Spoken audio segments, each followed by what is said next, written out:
Hai, kembali lagi bersama saya Abdul di channel stocknow.id.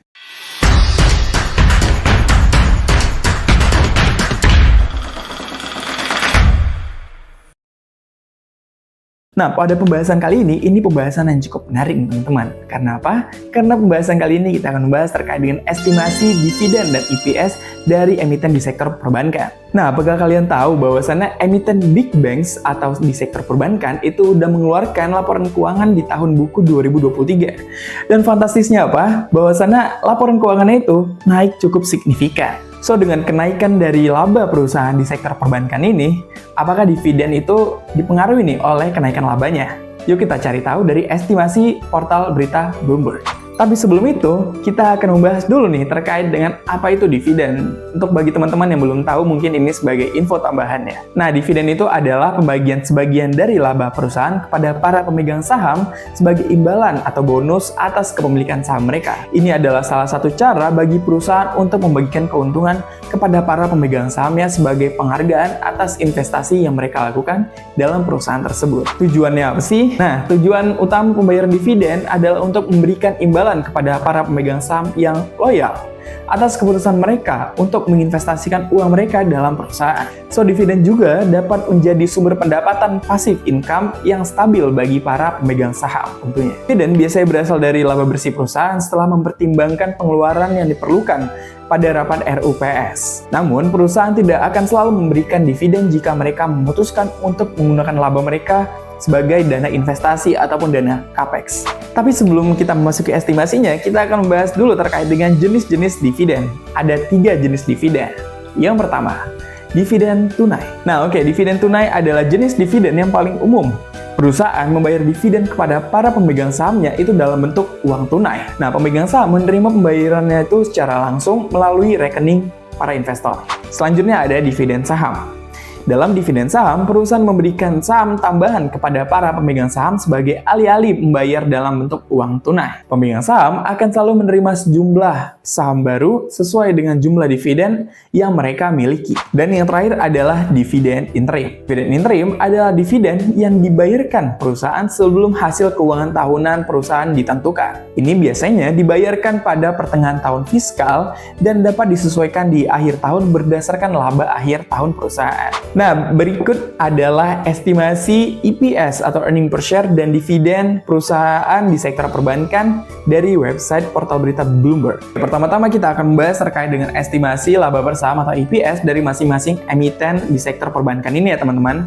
Nah, untuk estimasi EPS BBCA adalah sebesar 434 per sahamnya. Selanjutnya estimasi EPS BBRI sebesar 450 per saham. Selanjutnya EPS dari BMRI adalah 616 per saham. EPS dari BBNI itu estimasinya sebesar 643 per sahamnya dan estimasi EPS BBTN itu sebesar 265 per sahamnya. Nah, pembahasan selanjutnya adalah estimasi dividen per saham dari masing-masing emiten sektor perbankan ini. Yang pertama itu dari Bank BCA. Adapun estimasi cum-date-nya itu pada tanggal 20 Maret 2024, estimasi ex-date di 25 Maret 2024, serta estimasi dividennya itu sebesar 182 per sahamnya. Selanjutnya datang dari Bank BRI atau BBRI, itu estimasi cum-date-nya pada tanggal 18 Maret 2024, estimasi ex-date di 28 Maret 2024, serta estimasi dividen BBRI itu sebesar 243 per sahamnya. Nah, datang dari Bank Mandiri dengan kode sahamnya BMRI, itu estimasi cum-date-nya itu di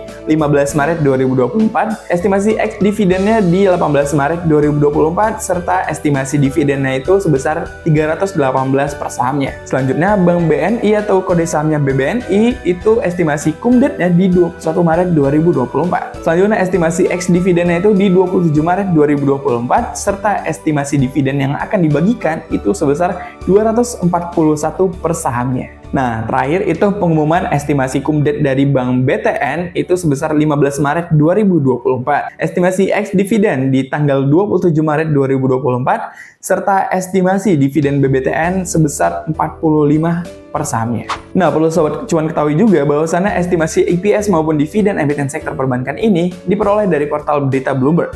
Tentunya estimasi ini diakumulasi dari berbagai analis. Pembahasan saat ini adalah historical dividen emiten sektor perbankan dan kita lihat apakah emitennya itu memberikan dividen yang bertumbuh atau menurun. Nah, untuk dari Bank BCA sendiri di tahun 2022 membagikan 170 dividen. Dan estimasi di tahun 2023 itu membagikan 182 per sahamnya.